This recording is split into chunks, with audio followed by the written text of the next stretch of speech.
ఓం శాంతి. August 11వ తారీఖు 2025 ప్రాతఃమురళి. ఓం శాంతి. బాబ్దాదా మధువనము. ఈరోజు మధుర మహావాక్యాలు.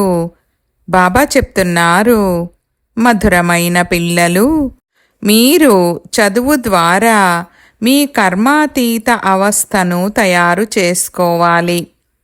దానితో పాటుగా పతితుల నుండి పావనులుగా తయారు చేసే మార్గాన్ని కూడా తెలియజేయాలి. ఆత్మిక సేవను చెయ్యాలి. ప్రశ్న: ఏ మంత్రాన్ని గుర్తుంచుకోవడం ద్వారా పాపకర్మల నుండి రక్షింపబడతారు? జవాబు: తండ్రి చెడు వినవద్దు, చెడు చూడవద్దు అన్న మంత్రాన్ని ఇచ్చారు. ఈ మంత్రాన్నే గుర్తుంచుకోండి. మీరు మీ కర్మేంద్రియాలతో ఏ పాపము చెయ్యకూడదు. కలియుగములో అందరి ద్వారా పాపకర్మలే జరుగుతుంటాయి.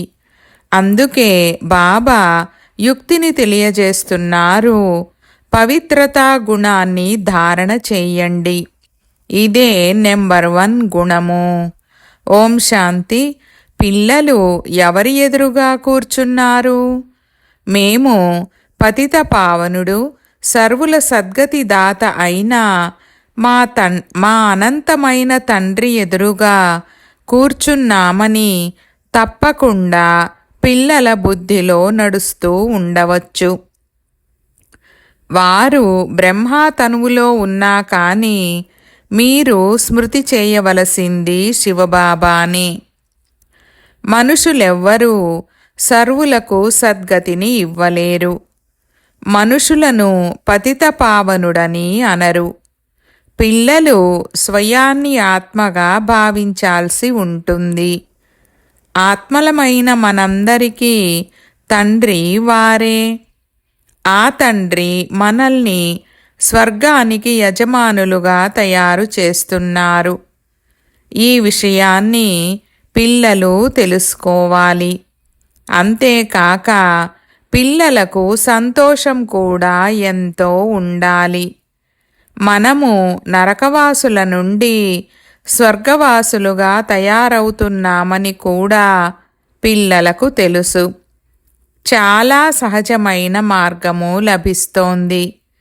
కేవలం స్మృతి చెయ్యాలి మరియు స్వయములో దైవీ గుణాలను ధారణ చెయ్యాలి. స్వయాన్ని చెక్ చేసుకుంటూ ఉండాలి. నారదుని ఉదాహరణ కూడా ఉంది. ఈ ఉదాహరణలన్నింటినీ జ్ఞానసాగరుడైన తండ్రే ఇచ్చారు. సన్యాసులు మొదలైన వారు ఏ ఏ ఉదాహరణలనైతే ఇచ్చారో అవన్నీ వాస్తవానికి తండ్రి ఇచ్చినవే. భక్తి మార్గములో కేవలం గానము చేస్తూ ఉంటారు. తాబేలు, సర్పము, భ్రమరము ఉదాహరణలను ఇస్తూ ఉంటారు. కానీ వారు స్వయం ఏమీ చెయ్యలేరు. తండ్రి ఇచ్చిన ఉదాహరణలను భక్తి మార్గములో మళ్ళీ రిపీట్ చేస్తూ ఉంటారు. భక్తి మార్గము అంటేనే గతానికి సంబంధించిన స్మృతి చిహ్నము. ఈ సమయంలో ఏదైతే ప్రాక్టికల్గా జరుగుతోందో దానికి తర్వాత భక్తిలో గాయనము జరుగుతుంది. దేవతల జన్మదినాన్ని మరియు భగవంతుని జన్మదినాన్ని జరుపుకుంటారు. కానీ వారికేమీ తెలీదు. ఇప్పుడు మీరు అన్నీ అర్థం చేసుకుంటూ ఉంటారు. తండ్రి నుండి శిక్షణను తీసుకొని పతితుల నుండి పావనంగా కూడా అవుతారు మరియు పతితులకు పావనంగా తయారయ్యేందుకు మార్గాన్ని కూడా తెలియజేస్తారు. ఇదే మీ ముఖ్యమైన ఆత్మిక సేవ. మొట్టమొదట ఎవరికైనా ఆత్మజ్ఞానాన్ని ఇవ్వాలి. మీరు ఒక ఆత్మ అని చెప్పాలి. ఆత్మను గురించి కూడా ఎవ్వరికీ తెలీదు. ఆత్మ అయితే అవినాశి అయినది. ఎప్పుడైతే సమయము వస్తుందో అప్పుడు ఆత్మ వచ్చి శరీరములోకి ప్రవేశిస్తుంది. కావున స్వయాన్ని ఘడియ ఘడియ ఆత్మగా భావించండి. ఆత్మలమైన మన తండ్రి పరమపిత పరమాత్మ. వారు పరమశిక్షకుడు కూడా. ఈ విషయం కూడా పిల్లలకు నిత్యం గుర్తు ఉండాలి. ఇది మర్చిపోకూడదు. ఇప్పుడు తిరిగి వెళ్ళాలని మీకు తెలుసు. వినాశనము ఎదురుగా నిలబడి ఉంది. సత్యయుగములో దైవీ పరివారము చాలా చిన్నగా ఉంటుంది. కలియుగములోనైతే ఎంతమంది మనుషులున్నారు. అనేక ధర్మాలు, అనేక మతాలు ఉన్నాయి. సత్యయుగములో ఇవేవి ఉండవు. పిల్లలు రోజంతా బుద్ధిలోకి ఈ విషయాలను తెచ్చుకుంటూ ఉండాలి. ఇది చదువు కదా. ఆ చదువులోనైతే ఎన్ని పుస్తకాలు మొదలైనవి ఉంటాయి. ప్రతి క్లాస్లోనూ కొత్త కొత్త పుస్తకాలను కొనుక్కోవలసి ఉంటుంది.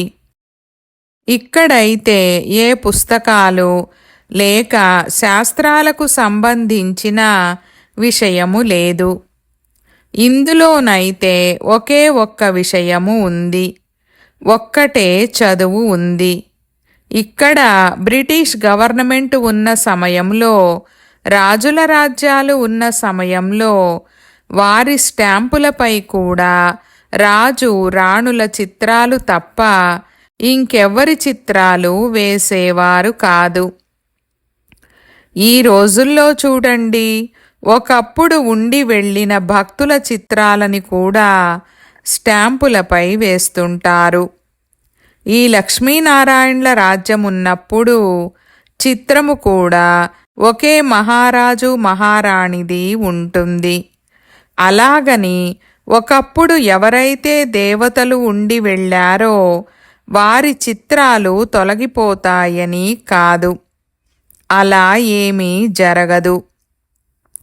అన్నింటికంటే పురాతనమైన దేవతల చిత్రాలను చాలా హృదయపూర్వకముగా స్వీకరిస్తారు. ఎందుకంటే శివబాబా తర్వాత ఉన్నది ఈ దేవతలే. ఇతరులకు మార్గాన్ని తెలియజేసేందుకు పిల్లలైన మీరు ఈ విషయాలన్నింటినీ ధారణ చేస్తున్నారు. ఇది పూర్తిగా కొత్త చదువు. మీరే ఒకప్పుడు ఇది విన్నారు మరియు పదవిని పొందారు. ఇంకెవ్వరికి ఈ విషయాలను గురించి తెలీదు. మీకు రాజయోగాన్ని పరమపిత పరమాత్మ నేర్పిస్తున్నారు. మహాభారత యుద్ధము కూడా ప్రసిద్ధమైనది. ఏం జరుగుతుందనేది మీరు మున్ముందు చూస్తారు. ఒక్కొక్కరు ఒక్కోలా చెప్తుంటారు. రోజురోజుకు మనుషులకు ఈ విషయము టచ్ అవుతూ ఉంటుంది. ప్రపంచ యుద్ధము మొదలైపోతుందని అంటారు కూడా. దానికంటే ముందే పిల్లలైన మీరు మీ చదువు ద్వారా కర్మాతీత అవస్థను ప్రాప్తి చేసుకోవాలి. ఇకపోతే అసురులు మరియు దేవతలకు మధ్యన యుద్ధమేమీ జరగదు. ఈ సమయంలో మీరు బ్రాహ్మణ సాంప్రదాయులు. మీరే మళ్ళీ వెళ్ళి దైవీ సాంప్రదాయులుగా అవుతారు. అందుకే ఈ జన్మలో దైవీ గుణాలను ధారణ చేస్తున్నారు. నెంబర్ 1 దైవీ గుణము పవిత్రత. మీరు ఈ శరీరము ద్వారా ఎన్ని పాపాలు చేస్తూ వచ్చారు. ఆత్మనే పాపాత్మ అని అంటారు. ఆత్మ ఈ కర్మేంద్రియాల ద్వారా ఎన్ని పాపాలు చేస్తూ ఉంటుంది. ఇప్పుడు చెడు వినవద్దు అన్న మాట ఎవరికి చెప్తున్నారు? ఆత్మకు చెప్తున్నారు. ఆత్మయే చెవుల ద్వారా వింటుంది. తండ్రి పిల్లలైన మీకు స్మృతిని కలిగించారు. మీరు ఆది సనాతన దేవీ దేవతా ధర్మానికి చెందినవారిగా ఉండేవారు. చక్రములో తిరిగి వచ్చారు. ఇప్పుడు మళ్ళీ మీరు ఆ విధంగా తయారవ్వాలి. ఈ మధురమైన స్మృతి కలగడం ద్వారా పవిత్రంగా తయారయ్యేందుకు ధైర్యము వస్తుంది. మనము 84 జన్మల పాత్రను ఎలా అభినయించామనేది మీ బుద్ధిలో ఉంది. మొట్టమొదట మనము ఈ విధంగా ఉండేవారము. ఇది ఒక కథ కదా. 5000 సంవత్సరాల క్రితం మేమే దేవతలుగా ఉండేవారమని బుద్ధిలోకి రావాలి. ఆత్మలమైన మనము మూలవతన నివాసులము. ఆత్మలమైన మనకు అది ఇల్లు అన్న ఆలోచన ఇంతకు ముందు కొద్దిగా కూడా ఉండేది కాదు. అక్కడ నుండి మనము పాత్రను అభినయించేందుకు వస్తాము. సూర్యవంశీయులుగా చంద్రవంశీయులుగా అయ్యాము. ఇప్పుడు బ్రహ్మ సంతానమైన మీరు బ్రాహ్మణ వంశీయులు. మీరు ఈశ్వరీయ సంతానంగా అయ్యారు. ఈశ్వరుడు కూర్చొని మీకు శిక్షణను ఇస్తున్నారు. వీరు సుప్రీం తండ్రి, సుప్రీం టీచరు, సుప్రీం గురువు కూడా. మనము వారి మతమనుసారంగా మనుష్య మాతృలందరినీ శ్రేష్టంగా తయారు చేస్తున్నాము. ముక్తి, జీవన్ముక్తి రెండు శ్రేష్టమైనవే. మనము మన ఇంటికి వెళ్తాము. ఆ తర్వాత పవిత్రాత్మలుగా వచ్చి రాజ్యము చేస్తాము. ఇది ఒక చక్రము కదా. దీనినే స్వదర్శన చక్రమని అనడం జరుగుతుంది. ఇది జ్ఞానపు విషయము. తండ్రి అంటారు, మీ ఈ స్వదర్శన చక్రము ఆగకూడదు. ఇది అలా తిరుగుతూ ఉన్నట్లయితే వికర్మలు వినాశనమైపోతాయి. అలా మీరు ఈ రావణుడిపై విజయాన్ని పొందుతారు. పాపాలన్నీ తొలగిపోతాయి. ఇవన్నీ స్మరణ చేసుకునేందుకని ఇప్పుడు స్మృతి కలిగింది. అలాగని కూర్చొని మాలను స్మరించమని కాదు. ఆత్మలో లోపల జ్ఞానముంది. దానిని పిల్లలైన మీరు ఇతర సోదరీ సోదరులకు అర్థం చేయించాలి. పిల్లలు కూడా సహాయకులుగా అయితే అవుతారు కదా. పిల్లలైన మిమ్మల్నే స్వదర్శన చక్రధారులుగా తయారు చేస్తాను. ఈ జ్ఞానము నాలో ఉంది. అందుకే నన్ను జ్ఞానసాగరుడు, మనుష్య సృష్టికి బీజరూపుడని అంటారు. వారిని తోట యజమానని అంటారు. దేవతా ధర్మము యొక్క బీజాన్ని శివబాబాయే నాటారు. ఇప్పుడు మీరు దేవీ దేవతలుగా అవుతున్నారు. ఈ విషయాన్ని మీరు రోజంతా స్మరణ చేసుకుంటూ ఉన్నా సరే మీకు ఎంతో కళ్యాణము జరుగుతుంది. దైవీ గుణాలను కూడా ధారణ చెయ్యాలి. పవిత్రంగా కూడా అవ్వాలి. స్త్రీ పురుషులు ఇరువురూ కలిసి ఉంటూ కూడా పవిత్రంగా ఉంటారు. ఇటువంటి ధర్మము ఇంకేదీ ఉండదు. కేవలం పురుషులు మాత్రమే నివృత్తి మార్గము వారిగా అవుతారు. స్త్రీ పురుషులు ఇరువురూ కలిసి ఉంటూ పవిత్రంగా ఉండలేరని, అలా ఉండడము కష్టమని వారు అంటారు కదా. సత్యయుగములో మరి అలాగే ఉండేవారు కదా. లక్ష్మీనారాయణుల మహిమను కూడా గానం చేస్తూ ఉంటారు. ఇప్పుడు మీకు తెలుసు, బాబా మనల్ని శూద్రుల నుండి బ్రాహ్మణులుగా తయారు చేసి ఆ తర్వాత దేవతలుగా తయారు చేస్తారు. మనమే పూజ్యుల నుండి పూజారులుగా అవుతాము. ఆ తర్వాత ఎప్పుడైతే వామ మార్గములోకి వెళ్తారో అప్పుడు శివుని మందిరాలను తయారు చేసి పూజిస్తారు. పిల్లలైన మీకు మీ 84 జన్మల జ్ఞానము ఉంది. తండ్రి అంటారు, మీకు మీ జన్మల గురించి తెలియదు. వాటి గురించి నేను మీకు తెలియజేస్తాను. ఈ విధంగా మనుష్య మాతృలెవ్వరూ అనలేరు. మిమ్మల్ని ఇప్పుడు తండ్రి స్వదర్శన చక్రధారులుగా తయారు చేస్తారు. ఆత్మ అయిన మీరు పవిత్రంగా అవుతూ ఉన్నారు. శరీరమైతే ఇక్కడ పవిత్రంగా అవ్వలేదు. ఆత్మ పవిత్రముగా అయిపోతే ఇక అపవిత్ర శరీరాన్ని వదలవలసి ఉంటుంది. ఆత్మలందరూ పవిత్రంగా అయ్యే వెళ్ళాలి. పవిత్ర ప్రపంచం ఇప్పుడు స్థాపన అవుతుంది. మిగిలిన వారందరూ మధురమైన ఇంటికి వెళ్ళిపోతారు. ఈ విషయాన్ని మీరు గుర్తుంచుకోవాలి. తండ్రి స్మృతితో పాటుగా ఇంటి స్మృతి కూడా తప్పకుండా కావాలి. ఎందుకంటే ఇప్పుడు తిరిగి ఇంటికి వెళ్ళాలి. తండ్రిని ఆ ఇంట్లోనే స్మృతి చెయ్యాలి. బాబా ఈ తనువులోకి వచ్చి మనకు వినిపిస్తున్నారని మీకు తెలిసినా కానీ బుద్ధి మాత్రము మధురమైన ఇల్లైన ఆ పరంధామము నుండి తెగిపోకూడదు. మిమ్మల్ని చదివించేందుకని టీచర్ ఇల్లు వదిలి ఇక్కడకు వస్తారు. మిమ్మల్ని చదివించి మళ్ళీ ఎంతో దూరము వెళ్ళిపోతారు. ఒక్క క్షణములో ఎక్కడికైనా వెళ్ళిపోవచ్చు. ఆత్మ ఎంత చిన్నని బిందువు! ఆశ్చర్యము కలగాలి. తండ్రి ఆత్మకు సంబంధించిన జ్ఞానాన్ని కూడా ఇచ్చారు.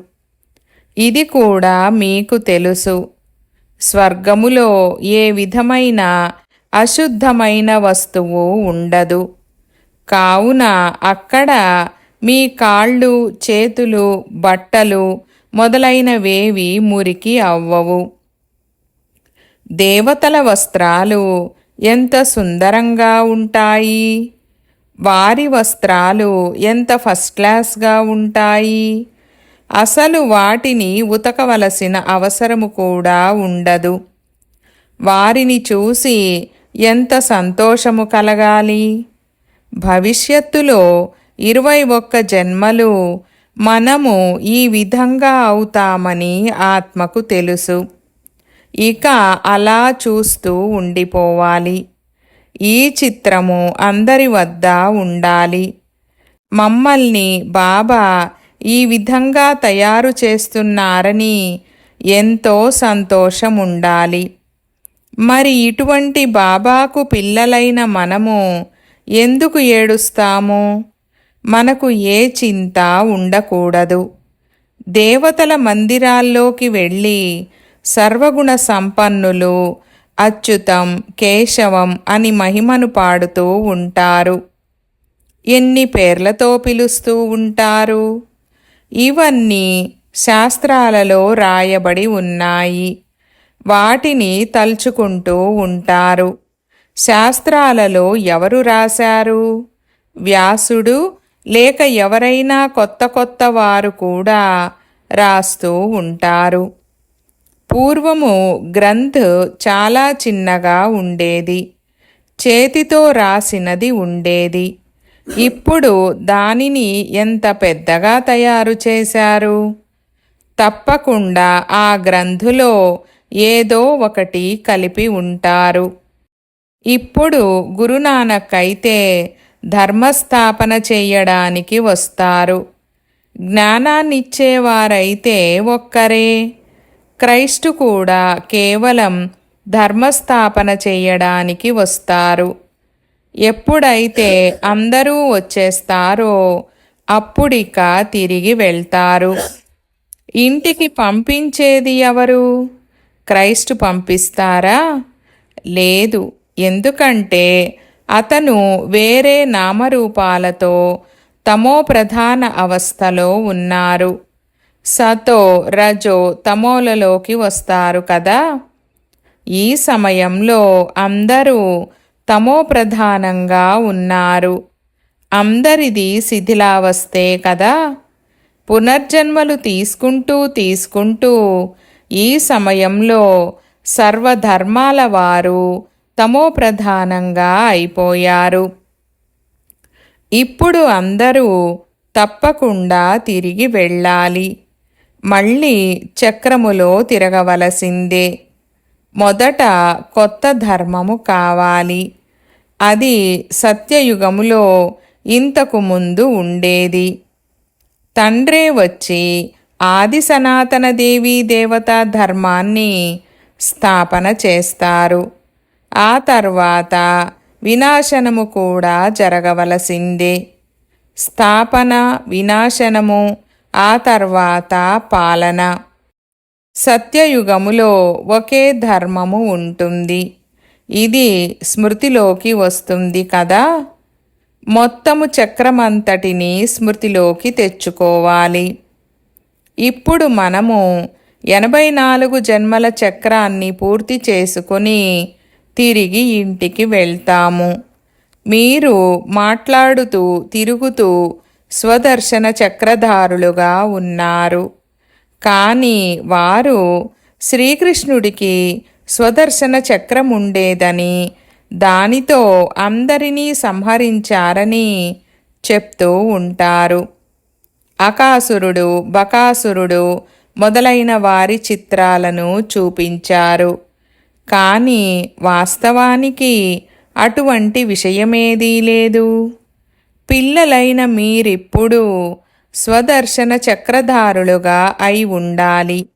ఎందుకంటే స్వదర్శన చక్రముతో మీ పాపాలు నాశనమవుతాయి. ఆసురీ స్వభావము సమాప్తమైపోతుంది. దేవతలు మరియు అసురులకు మధ్యనైతే యుద్ధము జరగదు. అసురులు కలియుగములో ఉంటారు. దేవతలు సత్యయుగములో ఉంటారు. ఈ రెండింటికి మధ్యలో సంగమయుగము ఉంది. శాస్త్రాలన్నీ భక్తి మార్గానికి చెందినవే. వాటిలో జ్ఞానము యొక్క నామరూపాలు కూడా ఉండవు. అందరికీ జ్ఞానసాగరుడు కూడా ఆ తండ్రి ఒక్కరే. తండ్రి లేకుండా ఏ ఆత్మ పవిత్రంగా అయ్యి తిరిగి వెళ్ళలేదు. పాత్రను తప్పకుండా అభినయించవలసిందే. కావున ఇప్పుడు మీ 84 జన్మల చక్రాన్ని కూడా స్మృతి చెయ్యాలి. మనం ఇప్పుడు సత్యయుగపు కొత్త జన్మలోకి వెళ్తాము. ఇటువంటి జన్మ ఇంకెప్పుడు లభించదు. శివబాబా, ఆ తర్వాత బ్రహ్మబాబా, లౌకిక తండ్రి, పారలౌకిక తండ్రి మరియు వీరు అలౌకిక తండ్రి. ఇది ఈ సమయానికి చెందిన విషయమే. వీరిని అలౌకిక తండ్రి అని అనడం జరుగుతుంది. పిల్లలైన మీరు ఆ శివబాబాను స్మృతి చేస్తారు, బ్రహ్మను కాదు. బ్రహ్మ మందిరాలలోకి వెళ్ళి పూజించినా అది కూడా అతను సూక్ష్మవతనములో సంపూర్ణ అవ్యక్తమూర్తిగా ఉన్నప్పుడే జరుగుతుంది. ఈ శరీరధారి పూజకు అర్హుడు కాదు. ఇతను ఒక మానవుడు కదా. మానవునికి పూజ జరగదు. బ్రహ్మ ఇక్కడి వారిని సూచించేందుకు వారికి గడ్డము చూపిస్తారు. దేవతలకు గడ్డము ఉండదు. ఈ విషయాలన్నింటినీ పిల్లలకు అర్థం చేయించారు. మీ పేరు చాలా ప్రసిద్ధమైనది. అందుకే మీ మందిరాలు కూడా తయారయ్యాయి. సోమనాథ మందిరము ఎంత ఉన్నతోన్నతమైనది. సోమరసాన్ని తాగించారు. ఆ తర్వాత ఏమయ్యింది? అలాగే ఇక్కడ కూడా దిల్వాడా మందిరాన్ని చూడండి. ఈ మందిరము యాక్యురేట్ స్మృతి చిహ్నముగా తయారయ్యింది. కింద మీరు తపస్సు చేస్తున్నారు, ఆ పైన స్వర్గము ఉంది.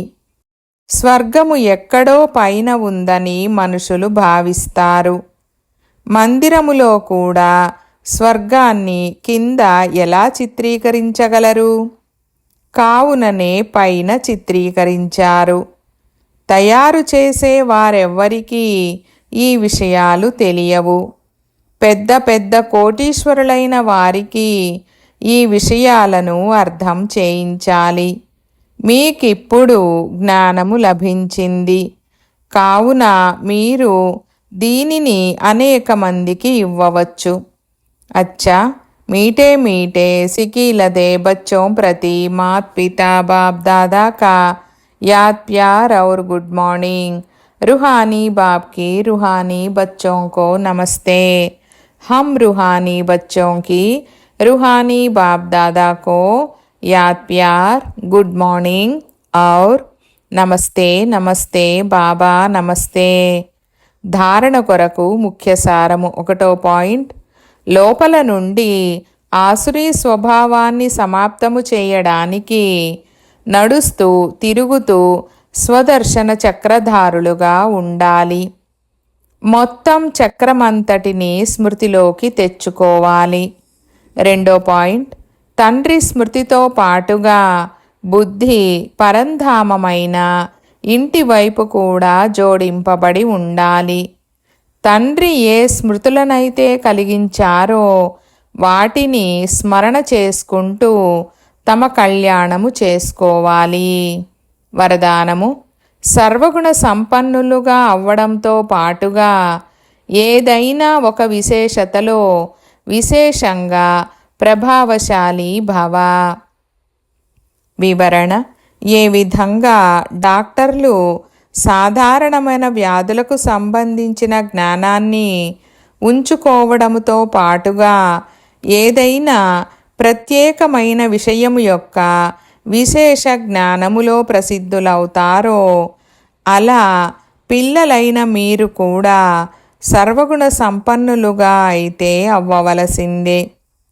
కానీ ఏదో ఒక విశేషతను విశేష రూపముతో అనుభవములోకి తీసుకువస్తూ సేవలోకి తీసుకువస్తూ ముందుకు వెళ్తూ ఉండండి.